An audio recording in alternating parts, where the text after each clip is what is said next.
Libra, welcome to your weekly reading for the 10th through the 16th. If you're interested in the weekly horoscope, I will link it to this video as well because there's a lot going on astrologically. I know I say that every week, but this week is Venus retrograde, Mercury heads into its retrograde, while Venus is still retrograde is what I want to say. Plus we have that eclipse. The astronomer, a magician, and musician, I almost said magician, priest on the bottom. Discovery, augury, inspiration, and gratitude. So you know what I'm getting? I'm getting like the analogy of discovering a new star. So discovering somewhere that you want to invest love, money, time, effort into because you're bringing life to it. It's bringing hope for you though. So you're figuring something out that makes you feel hopeful again, and inspired, and you're very grateful for it. You're very happy about it. You're very content with it. But if you're working through the archetype of the astronomer and the musician, then what you're creating is something that's also going to assist others, is what I'm getting. Like, by helping yourself, you're actually helping the collective. Let's see. River, flow. Yeah, the creative juices are going here. Yeah.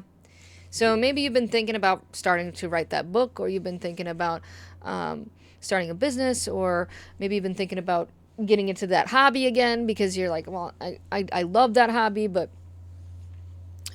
whatever the case is here, Libra, it's the creative juices that are starting to flow, and it makes life easier. Like, it makes traveling through life easier. Like that's the best way that I can say it. It makes dealing with society and dealing with everyday circumstances, it makes it feel like it's not such a burden, or it makes it feel like it's not so hard or so heavy. Okay? It's kind of like listening to that good song. Maybe that's what it is. Maybe you are literally a musician, or you're thinking about starting an instrument, or getting back into playing an instrument, or starting a band, or creating some music for Spotify or something. I don't know.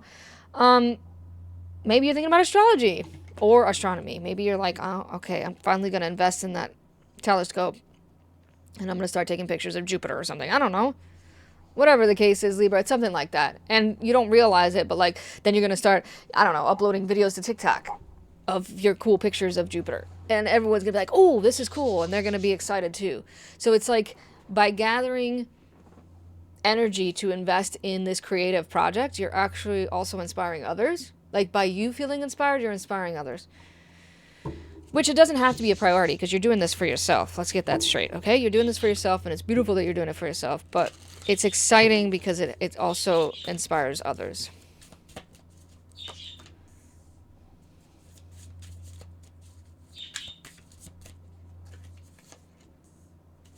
I'm not saying anything yet. Just give me a minute because now I'm really curious why that death card is coming up.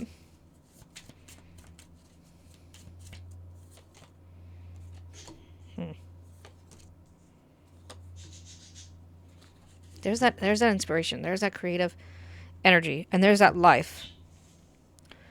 Four of Swords. It's bringing peace. But there's something about separation here, which is interesting. They're saying goodbye to something, but it's saying goodbye so that this new thing can start. I know that sounds very cliche. I know that sounds very repetitive in the spiritual community, that we are always saying it, like, oh, you gotta end something in order to begin something else. I know it can feel very exhausting hearing the same stuff over and over, but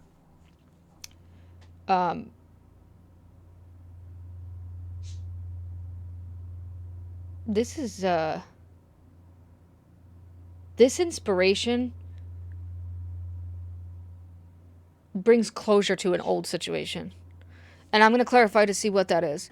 Because there is the energy of a relationship here, but I think it's the relationship of a past version of yourself. I don't think it's like an actual other person. I think it's almost like saying goodbye to a past version. Or maybe saying hello to like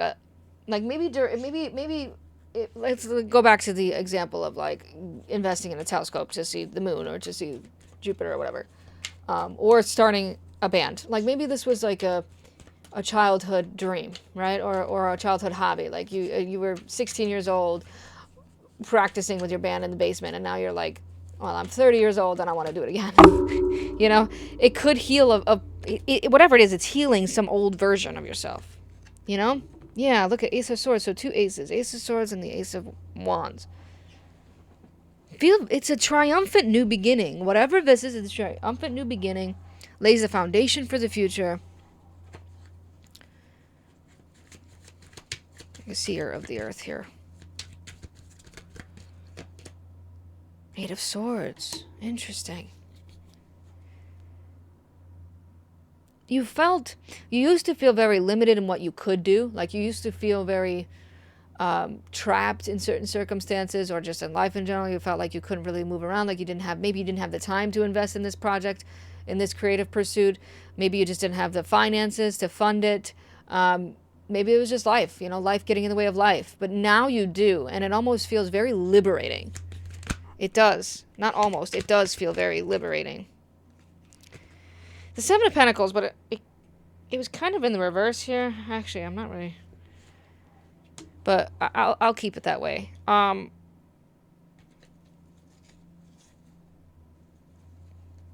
don't know how this happened, but I got some reversals in this deck, so I'll just leave it like that. Yeah, my gods are saying no, it has to be. So... Oh, okay. So it's almost like you've stopped... You're realizing that some situations aren't worth it. Maybe a relationship, but again, I feel like maybe it's more like the relationship that you have with yourself, like old versions of yourself. You're realizing that's not worth it anymore. It's not worth it to be me anymore, that version of me. It's not worth it for me to pay for that. It's not worth it for me to put time into that. It's just not worth it. It's not giving back to me what I'm giving it. All right, let's get the 3 of Wands here. So the clear future, right? Like this is what you see past the horizon. This is what you see for yourself. 2 of Cups. Okay, no, there really is something here about a relationship, though. I mean, it could be that, right? Like, say you've always been interested in music. I'm just going to keep bringing that up because it's on the table, and you've loved music. You've loved creating beats or something, right? And then you have a partner who's like, that's stupid. It's a waste of time. It makes you look like a loser or whatever, right? It can feel very discouraging. And so the truth behind that is, why would you be with someone who doesn't support you? Especially when it's a beautiful creative dream like that. Like, that's a big red flag, right? So there could be the message there of making sure that you're surrounding yourself with supportive people and not letting unsupportive people drag you down. Source of Fire here, which we already know what this is. Judgment there. Yeah, it feels like a purpose. It feels like a calling. It feels like the right thing to do at the right time. Like, it feels like everything has fallen into place, and now is the perfect time to get this started. 4 of Swords. But again, there's definitely a side message here. If you got to do it alone, do it alone. Because there's definitely the message here of like, this is moving you into a place of authenticity. Cut it. Yeah, really, there is. Cut the dead weight off, and that could be a person, as you start this creative project. I mean, it could be like just being with someone who has a different idea, right? Like if you start a band and they want to do, I don't know, country music, but you want to do punk rock, like 2 totally different ideas, 2 totally different creative pursuits, and that's okay, but cut them off, right? Like, or try to meld it, try to blend it, but it's not going to work. Whatever this is, it's not going to work. There's something here about cutting it off. Whatever's not going to support this creative pursuit, say goodbye to it. I hope this helped, Libra. Thanks for tuning in. I'll see you in the next one.